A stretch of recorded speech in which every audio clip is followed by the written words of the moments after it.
ఇప్పుడు నార్త్ అయిపోయింది, ఇక సౌత్ క్యాండిడేట్ ని బెలద్దాం. Puratchi Thalaivi, CM of Tamil Nadu, the great Jayalalithaa. వణక్కం తంబి. హ్యాపీ న్యూ ఇయర్ జయ అంటే ఎన్న తంబి, వయస్సు పెరుగుతా ఉందని సంతోషము చేస్తాము, కానీ ఆయుష్ తరుగుతా ఉందని లెక్క చేసుకోమప్ప. ఏమి న్యూ ఇయర్, ఏమి జీవితము. ఇదంతా వేదాంతమే. సరి సరి, ఎల్లారికి వణుక్కము. ఎలా తమిళ పబ్లికో తెలుగు పబ్లికో నిండా పార హుషార్మా.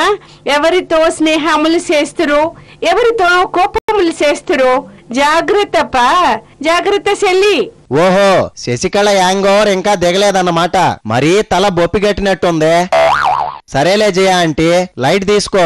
సీఎం కుర్చీ పైన కరుణానిధి కన్నుదా లేదు, ఓన్లీ ఆయన కొడుకు స్టాలిన్ కన్నుదా ఉంది అనుకుంటుని.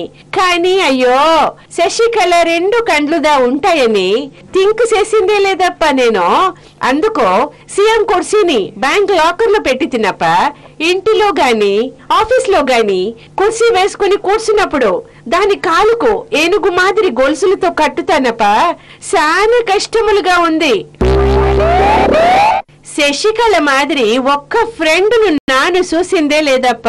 ప్రపంచంలో శశికళ గాక ఇంకా చాలా మ్యాటర్లుండాయి. కోర్టు కేసులు ఉండాయి, అవి నిండా సస్పెన్స్ సినిమా స్టోరీ మాదిరిదా ఉండాయి.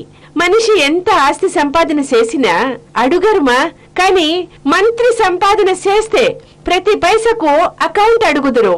ఇది ఎన్న న్యాయం అప్ప. మనిషి మంత్రి అగుటయే పాపమా. పోనీ మంత్రి కాకుండా ఉంటే బోలా.